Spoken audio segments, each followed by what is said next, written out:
Item ಯಾವುದೇ ಇರಲಿ try ಮಾಡಿ ಆಚಿ ಚಿಕನ್ ಮಸಾಲಾ. ಸಾರ್ವಜನಿಕರು ದೂರು ಕೊಟ್ಟಿರಲಿಲ್ಲ ಅಂತ ಅಂದ್ರೆ ಇದೆಲ್ಲ ಬರ್ತಾ ಇರಲಿಲ್ಲ ಈ ವಿಚಾರ. ಈಗ ಬರೋಬ್ಬರಿ 22 ಅಧಿಕಾರಿಗಳು ಭಾಗಿಯಾದ ದೊಡ್ಡ ಹಗರಣ ಇದು. ದೇವನಹಳ್ಳಿ ತಾಲೂಕಿನ ಹರಳೂರಿನಲ್ಲಿ ನಡೆದಿರುವ ಬಹುದೊಡ್ಡ ಅಕ್ರಮ.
ದೇವನಹಳ್ಳಿ ತಾಲೂಕಿನ ಹರಳೂರಿನಲ್ಲಿ ನಡೆದಿರುವ ಬಹುದೊಡ್ಡ ಅಕ್ರಮದ ಸುದ್ದಿ. ಕೋಟಿ ಕೋಟಿ ನುಂಗೋಕೆ ಗೋಮಾಳವನ್ನೇ ನುಂಗಿದ್ರು ಭ್ರಷ್ಟರು. ಗೋಮಾಳದ ಜಮೀನಿನಲ್ಲಿ ಕೆಲವು ವ್ಯಕ್ತಿಗಳ ಹೆಸರಿನಲ್ಲಿ ನಕಲಿ ದಾಖಲೆಯನ್ನ ಸೃಷ್ಟಿ ಮಾಡ್ತಾರೆ ಮೊದಲು. ಅದಾದ ಬಳಿಕ ಕೆಐಎಡಿಬಿ ಸ್ವಾಧೀನದ ಪ್ರದೇಶಕ್ಕೆ ಗೋಮಾಳವನ್ನು ಕೂಡ ಸೇರಿಸ್ತಾರೆ ಈ ಅಧಿಕಾರಿಗಳು. ನಂತರ ಕೆಐಎಡಿಬಿ ಕಡೆಯಿಂದ ಭೂ ಪರಿಹಾರ ಮಂಜೂರು ಮಾಡಲಾಗುತ್ತೆ. ಸರ್ಕಾರದ ಅಧಿಸೂಚನೆಯಲ್ಲಿ ಭೂ ಮಾಲೀಕರ ಹೆಸರೇ ಉಲ್ಲೇಖ ಇಲ್ಲ. ನೋಡಿ ಹೆಂಗಿದೆ, ಸರ್ಕಾರದ ಅಧಿಸೂಚನೆಯಲ್ಲಿ ಭೂ ಮಾಲೀಕರ ಹೆಸರು ಉಲ್ಲೇಖವೇ ಇಲ್ಲ, ಉಲ್ಲೇಖನೇ ಮಾಡಿಲ್ಲ ಅವ್ರ ಹೆಸರುಗಳನ್ನು. ಆದ್ರೂ 6 ಜನರಿಗೆ ಒಟ್ಟು 15 ಕೋಟಿ ಪರಿಹಾರ ಮಂಜೂರಾಗಿದೆ. ಬೋಗಸ್ ಖಾತೆದಾರರ ಬ್ಯಾಂಕ್ಗೆ ಹಣ ಜಮಾ ಮಾಡಲಾಗಿತ್ತು. ಬಳಿಕ ದಲ್ಲಾಳಿಗಳ ಖಾತೆಗೆ ನೇರವಾಗಿ ಪರಿಹಾರದ ಹಣ ವರ್ಗ ಅಂತ ವರದಿಯಾಗಿದೆ. ಈಗ ಅಸಲಿಗೆ ಆ ಜಮೀನುಗಳ ಅಥವಾ ಗೋಮಾಳದ ಓನರ್ಗಳೇ ಬೇರೆ, ಮಾಲೀಕರೇ ಬೇರೆ. ಇಲ್ಲಿ ಇವರೆಲ್ಲ ನಕಲಿ ದಾಖಲಾತಿಗಳನ್ನ ಸೃಷ್ಟಿ ಮಾಡಿ ಬೇರೆ ಅಕೌಂಟ್ಗಳಿಗೆ ಹಣ ಹೋಗುವಂತೆ ಮಾಡಿ ಇಷ್ಟು ವರ್ಷಗಳಾದ ನಂತರ ಈಗ ಸಿಕ್ಕಾಕೊಂಡಿದ್ದಾರೆ. 22 ಅಧಿಕಾರಿಗಳು ಇದರಲ್ಲಿ ಜಾಯಿನ್ ಆಗಿದ್ದಾರೆ ಅಂತ ಅಂದ್ರೆ, ಭಾಗಿಯಾಗಿದ್ದಾರೆ ಅಂತ ಅಂದ್ರೆ ಆ ಪ್ರಕರಣ ಅನುಮಾನನೇ ಬರ್ದಂಗೆ ಮುಗಿಸ್ಬಿಟ್ಟಿದ್ದಾರೆ ಇವರೆಲ್ಲ.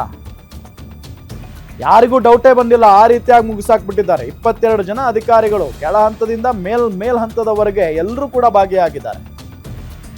ದೇವನಹಳ್ಳಿ ತಾಲೂಕಿನ ಹರಳೂರಿನಲ್ಲಿ ನಡೆದಿರುವಂತ ಒಂದು ದೊಡ್ಡ ಅಕ್ರಮ ಇದು. ಕೋಟಿ ಕೋಟಿ ನುಂಗದಕ್ಕೆ ಗೋಮಾಳವನ್ನೇ ಇವರೆಲ್ಲ ಬಂಡವಾಳವನ್ನಾಗಿಸ್ಬಿಟ್ಟಿದ್ದಾರೆ ಭ್ರಷ್ಟರು. ಗೋಮಾಳದ ಜಮೀನಿನಲ್ಲಿ ಕೆಲವು ವ್ಯಕ್ತಿಗಳ ಹೆಸರಿನ ನಿಮ್ಮ ಹಳೆಯ ಚಿನ್ನದ ಒಡವೆನ ಅಧಿಕ ಬೆಲೆಗೆ ಮಾರಬೇಕೆ ಅಂದ್ರೆ ಆಟಿಕಾಗೆ ಕಾಲ್ ಮಾಡಿ 880300 ಅಟ್ಟಿಕಾ ಗೋಲ್ಡ್ ಕಂಪನಿ ನಕಲಿ ದಾಖಲೆ ಸೃಷ್ಟಿ ಮಾಡಿದ್ದಾರೆ. ಬಳಿಕ ಕೆಐಎಡಿಬಿ ಸ್ವಾಧೀನದ ಪ್ರದೇಶಕ್ಕೆ ಗೋಮಾಳ ಸೇರಿಸ್ತಾರೆ ಅಧಿಕಾರಿಗಳು. ನಂತರ ಕೆಐಎಡಿಬಿಯ ಕಡೆಯಿಂದ ಭೂ ಪರಿಹಾರ ಮಂಜೂರಾಗುತ್ತೆ. ಸರ್ಕಾರದ ಅಧಿಸೂಚನೆಯಲ್ಲಿ ಭೂ ಮಾಲೀಕರ ಹೆಸರನ್ನೇ ಇವರೆಲ್ಲ ಉಲ್ಲೇಖ ಮಾಡಿಲ್ಲ. ನೋಡಿ ಹೆಂಗಿದೆ, ಭೂ ಮಾಲೀಕರ ಹೆಸರುಗಳನ್ನೇ ಇವರು ಉಲ್ಲೇಖಿಸಿಲ್ಲ ಅದರಲ್ಲಿ ಅಧಿಸೂಚನೆಯಲ್ಲಿ. ಆದ್ರೂ 6 ಜನರಿಗೆ ಒಟ್ಟು 15 ಕೋಟಿ ರೂಪಾಯಿ ಪರಿಹಾರ ಮಂಜೂರಾಗಿದೆ.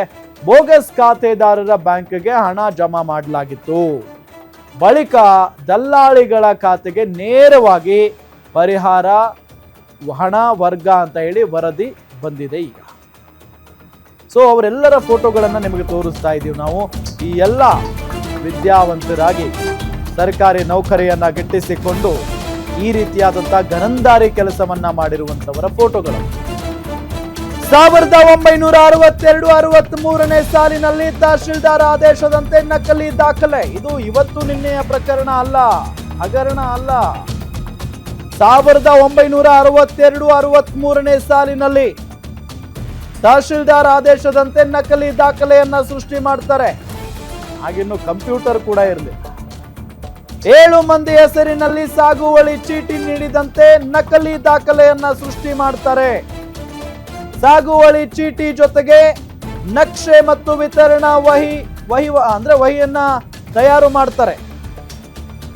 ಸಾಗುವಳಿ ಚೀಟಿ ಜೊತೆಗೆ 1962-63ರಲ್ಲಿ ಜಮೀನು ಮಂಜೂರಾದಂತೆ ರೆಕಾರ್ಡ್ಸ್ ರೆಡಿ ಮಾಡ್ತಾರೆ. ಅಸಲಿಗೆ ದಾಖಲೆಯಲ್ಲಿರೋ 7 ಜನ ಆ ವೇಳೆ ಹುಟ್ಟೇ ಇರಲಿಲ್ಲ. ಅದಕ್ಕೆ 22 ಜನ ಸೇರ್ಕೊಂಡಿದ್ದಾರೆ. ಇದರಲ್ಲಿ 1962-63ರಲ್ಲಿ ಜಮೀನು ಮಂಜೂರಾದಂತೆ ರೆಕಾರ್ಡ್ಸ್ ರೆಡಿ ಮಾಡ್ಕೊಂಡಿದ್ದಾರೆ. ಅಸಲಿಗೆ ಬೆಚ್ಚಿ ಬೀಳಿಸುವಂತ ವಿಚಾರ ಏನು ಗೊತ್ತಾ? ದಾಖಲೆಯಲ್ಲಿರೋ 7 ಜನ ಆ ವೇಳೆ ಹುಟ್ಟೇ ಇರಲಿಲ್ಲ. ಆ ಒಂದು ಇಸ್ವಿಯಲ್ಲಿ, ಆ ಕಾಲಘಟ್ಟದಲ್ಲಿ ಅವ್ರು ಇನ್ನೂ ಹುಟ್ಟೇ ಇರಲಿಲ್ಲ. ಕೆಲವರು 5 ವರ್ಷಕ್ಕಿಂತ ಕಡಿಮೆ ವಯಸ್ಸಿನವರು ಅಂತ ಹೇಳಿ ತನಿಖಾ ವರದಿ ಬಂದಿರೋದು. ಆರೋಪಿಗಳಲ್ಲಿ ಒಬ್ಬರಾದ ಮುನಿಯಮ್ಮ ಅದಾ ಪ್ರಕಾರ ಹುಟ್ಟಿದ್ದು 1/1/1967ರಲ್ಲಿ. 1/1/1967ರಲ್ಲಿ ಆರೋಪಿಗಳಲ್ಲಿ ಒಬ್ಬರಾಗಿರುವಂತ ಮುನಿಯಮ್ಮ ಅವರು ಹುಟ್ಕೊಂಡಿದ್ರು. FIR ನಲ್ಲಿರೋ ಮುನಿಯಮ್ಮ ಜನ್ಮದಿನದಂದೇ 7 ಎಕರೆ ಮಂಜೂರಾಗಿತ್ತು. ಸ್ವಾಧೀನ ಪತ್ರ ಚೆಕ್ ಮಾಡಿದಾಗ ಕಂಪ್ಯೂಟರ್ನಲ್ಲಿ ಟೈಪ್ ಮಾಡಿದ್ದು ಬೆಳಕಿಗೆ ಬಂದಿದೆ. ಅಸಲಿಗೆ 1962-63ರಲ್ಲಿ ಕಂಪ್ಯೂಟರ್ ಬಳಕೆಯಲ್ಲೇ ಇರಲಿಲ್ಲ. ಜಮೀನು ಮಂಜೂರಾದ 57 ವರ್ಷಗಳ ನಂತರ ಖಾತೆಗೆ ಅರ್ಜಿಯನ್ನ ಹಾಕಲಾಗುತ್ತೆ. ಖಾತೆ ಮಾಡಿಕೊಡುವಂತೆ AC ಕೋರ್ಟ್ನಲ್ಲಿ ಮೇಲ್ಮನವಿಯನ್ನ ಸಲ್ಲಿಸಲಾಗಿತ್ತು. ಪೂರಕ ದಾಖಲೆ ಪರಿಶೀಲಿಸದೆ ಸ್ವಾಧೀನಾನುಭವ ವರದಿಯನ್ನ ಸಲ್ಲಿಸಿಯೇ ಇಲ್ಲ. ಆದರೂ RTCಯಲ್ಲಿ ಅಂದಿನ AC ಮಂಜುನಾಥ್ ಆದೇಶಿಸಿದ್ದು ಬೆಳಕಿಗೆ ಬಂದಿದೆ. ಈಗ ಎಷ್ಟು ವಿಚಿತ್ರ ಪ್ರಕರಣ ಅಂತ ಅಂದ್ರೆ, ನಿಜಕ್ಕೂ ಕೂಡ 1962-63ರಲ್ಲಿ ನಡೆದಿರುವಂತ ಪ್ರಕರಣ ಇದು. ಆಗ ನೋಡಿದ್ರೆ ಕಂಪ್ಯೂಟರೇ ಇರಲಿಲ್ಲ ಅಂತ ಕಾಲ.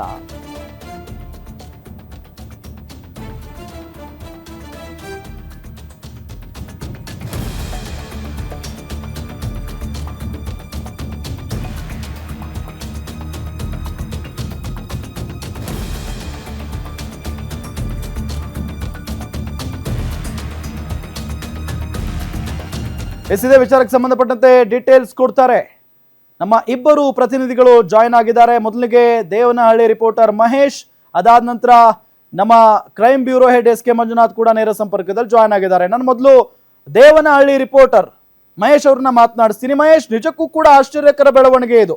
ಯಾಕೆಂತ ಅಂದ್ರೆ 1962-63ನೇ ಸಾಲಿನಲ್ಲಿ ಆಗಿರುವಂತ ಒಂದು ಘಟನೆ ಈಗ ಹೇಗೆ ಬೆಳಕಿಗೆ ಬರೋದಕ್ಕೆ ಸಾಧ್ಯ ಆಯಿತು?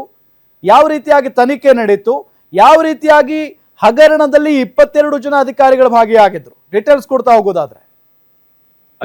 ಏನು ಇವತ್ತು ಬೆಂಗಳೂರು ಗ್ರಾಮಾಂತರ ಭಾಗಕ್ಕೆ, ಅದರಲ್ಲೂ ವಿಶೇಷವಾಗಿ ದೇವನಹಳ್ಳಿ ಭಾಗಕ್ಕೆ ಕೆಂಪೇಗೌಡ ಅಂತಾರಾಷ್ಟ್ರೀಯ ವಿಮಾನ ಬಂದಾಗಿನಿಂದಲೂ ಒಂದಲ್ಲ ಒಂದು ರೀತಿಯಾದಂತಹ ಸರ್ಕಾರಿ ಜಮೀನುಗಳನ್ನ ಒತ್ತುವರಿ ಮಾಡುವಂತದ್ದು, ಕಬ್ಜಾ ಮಾಡುವಂತದ್ದು, ಒತ್ತುವರಿ ಮಾಡುವಂತದ್ದು, ಈ ಮತ್ತೆ ನಕಲಿ ದಾಖಲೆಗಳನ್ನ ಸೃಷ್ಟಿಸಿ ಮಾಡಿಕೊಂಡು ಗೋಮಾಳ ಜಮೀನುಗಳನ್ನ ಕಬಳಿಕೆ ಮಾಡುವಂತ ಪ್ರಕರಣಗಳು ದಿನದಿಂದ ದಿನಕ್ಕೆ ಹೆಚ್ಚಾಗ್ತಾನೆ ಇದೆ. ಇದೇ ವಿಚಾರವಾಗಿ ಇವತ್ತು 2 ಪ್ರಾಧಿಕಾರಗಳು ಸೇರಿ ಈ ಬೃಹತ್ ಬ್ರಹ್ಮಾಂಡ ಭ್ರಷ್ಟಾಚಾರಕ್ಕೆ ಇವತ್ತು ಏನು ಸಾಕ್ಷಿಯಾಗಿರುವಂತದ್ದು. ಒಂದು ದೇವನಹಳ್ಳಿ ತಾಲೂಕು ಕಚೇರಿ ಒಂದಾದ್ರೆ, ಮತ್ತೆ ಇನ್ನೊಂದು AC ಕಚೇರಿ ಅಂದ್ರೆ ದೊಡ್ಡಬಳ್ಳಾಪುರ ಉಪ ವಿಭಾಗಾಧಿಕಾರಿಗಳು ಮತ್ತೆ KDB ಅಧಿಕಾರಿಗಳ 3 ಸಾಮೂಹಿಕವಾದಂತಹ ಒಂದು ಪ್ರೀ ಪ್ಲಾನ್ಡ್ ಪ್ಲಾನ್ ಏನಿದೆ ಅದ್ರ ಪ್ರಕಾರ ಇವತ್ತು ಏನು ಬೃಹತ್ ಮಟ್ಟದ ಸರ್ಕಾರಿ ಜಾಗವನ್ನ ಕಬಳಿಕೆ ಮಾಡಿರುವಂತದ್ದು.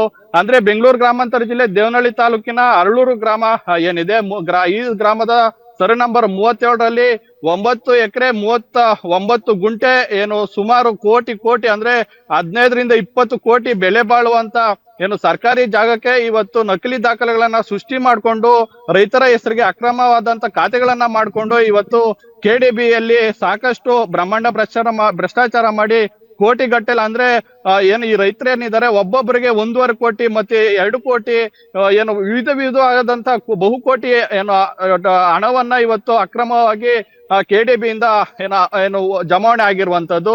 ಇಲ್ಲಿ ಗಮನಿಸಬೇಕಾಗಿರುವಂತ ವಿಚಾರ ಏನಂತಂದ್ರೆ, ಯಾವುದೇ ಒಬ್ಬ ರೈತ ಮೊದಲಿಗೆ ಫಾರಂ 50, 53, 57 ಯಾವುದೇ ಒಂದು ಅರ್ಜಿಯನ್ನು ಹಾಕ್ಬೇಕಾದ್ರೆ ಒಂದಿಷ್ಟು ಕಾಲಮಿತಿ ಇರುತ್ತೆ, ಒಂದಿಷ್ಟು ಏನು ಅರ್ಜಿಯನ್ನ ಸಲ್ಲಿಸಬೇಕಾದಂತ ದಿನಗಳ ಹಿಂದಿನ ಮಟ್ಟದಲ್ಲಿ ವ್ಯವಸಾಯ ಮಾಡ್ಬೇಕನ್ನೋ ಒಂದು ಕಾನೂನು ಇರುತ್ತೆ. ಮತ್ತೆ ಅಂತಿಮವಾಗಿ 18 ವರ್ಷ ಮೇಲ್ಪಟ್ಟ ವ್ಯಕ್ತಿಗಳಿಗೆ ಮಾತ್ರ ಅರ್ಜಿಯನ್ನ ಸಲ್ಲಿಸಲಿಕ್ಕೆ ಅವಕಾಶ ಇರುತ್ತೆ. ಆದ್ರೆ ಈ ಪ್ರಕರಣದಲ್ಲಿ ಆಗಿರುವಂತದ್ದು ತೀರಾ ವಿಪರ್ಯಾಸ ಆಗಿರುವಂತದ್ದು. ಆಗ ಹುಟ್ಟಿರುವ ವ್ಯಕ್ತಿಗೆ ಏನು ಈಗ ಅಕ್ರಮವಾಗಿ ಸರ್ಕಾರಿ ಜಾಗವನ್ನ ಏನು ಮಂಜೂರು ಮಾಡಿರುವಂತದ್ದು ಕಂಡು ಬರುತ್ತೆ. ಮೊದಲನೇದಾಗಿ ಯಾರು ಅಕ್ರಮದಲ್ಲಿ ಭಾಗಿಯಾಗಿದ್ದಾರೆ ಇವರು ನೇರವಾಗಿ ತಹಶೀಲ್ದಾರ್ ಬಳಿ ಹೋಗ್ತಾರೆ. ಅಲ್ಲಿ ದಾಖಲೆಗಳ ಕೊರತೆಯಿಂದ ಈಗ ಅರ್ಜಿಯನ್ನು ವಜಾ ಮಾಡ್ತಾರೆ. ಮತ್ತೆ ಇವರು ಈ ಅರ್ಜಿಯನ್ನ ಅಪೀಲ್ ಮಾಡ್ಕೊಂಡು ಹೋಗಿ ದೊಡ್ಡಬಳ್ಳಾಪುರ ಉಪವಿಭಾಗಾಧಿಕಾರಿ ಏನಿದ್ದಾರೆ ಅಲ್ಲಿ ಏನು ಅರ್ಜಿಯನ್ನ ಸಲ್ಲಿಸ್ತಾರೆ. ಅಲ್ಲಿ ಯಾವುದೇ ರೀತಿಯಾದಂತ ಪರಿಶೀಲನೆ ಅಂದ್ರೆ ಸಾಗೋಲ್ ಚೀಟಿ ಆಗಿರ್ಬೋದು, ಸ್ಕೆಚ್ ಆಗಿರ್ಬೋದು, OM ಆಗಿರ್ಬೋದು, ಈ ಅಂಶಗಳನ್ನ ಈ ದಾಖಲಾತಿಗಳನ್ನ ಪರಿಶೀಲನೆ ಮಾಡದೆ ಏನು ಭ್ರಷ್ಟಾಚಾರದಲ್ಲಿ ಮುಳುಗಿ ಏಕಾಏಕಿ ಇವರ ಖಾತೆಗೆ ಇವರ ಸಂಬಂಧಪಟ್ಟ ಜಾಗ ಏನಿದೆ ಇವರ ಹೆಸರಿಗೆ ಖಾತೆ ಮಾಡಬಹುದು ಅಂತ ಹೇಳಿ ಏನು ಅಲ್ಲಿನ ಆಗಿನ AC ಆಗಿರುವಂತ ಮಂಜುನಾಥ್ ಅವರು ಆದೇಶ ಮಾಡ್ತಾರೆ. ಇದರ ಪ್ರಕಾರ ಏನು ಪಾಣಿಯಲ್ಲಿ ಇವ್ರ ಹೆಸರೆಲ್ಲ ಬಂದು ಕೂತ್ಕೊಳ್ಳುತ್ತೆ. ಆದ್ರೆ ಈ ಸ್ವಾಧೀನದಲ್ಲಾಗ್ಲಿ ಯಾವುದೇ ರೀತಿಯಾದಂತ ರೈತರು ಸ್ವಾಧೀನದಲ್ಲಿ ಇರೋದಿಲ್ಲ. ಆದ್ರೆ KDB ಬಂದಾಗಿಂದ ಒಂದಲ್ಲ ಒಂದು ರೀತಿಯಾದಂತ ಅಕ್ರಮಗಳು ಬೆಳಕಿಗೆ ಬರ್ತಾನೆ ಇದಾವೆ. ಅದರಲ್ಲಿ ಇದು ಒಂದು ಸಹ ಆಗಿರುವಂತದ್ದು. ಮತ್ತೆ ಇದ್ರಲ್ಲಿ ಏನು ವಿಶೇಷ ಅಂತಂದ್ರೆ ಏನು 1967ರಲ್ಲಿ ಜನಿಸದೇ ಇರುವಂತ ಒಬ್ಬ ಮಹಿಳೆಗೆ ಅಕ್ರಮ ದಾಖಲೆಗಳನ್ನ ಮಾಡ್ಕೊಟ್ಟಿರುವಂತದ್ದು ಬೆಳಕಿಗೆ ಬಂದಿರುವಂತದ್ದು.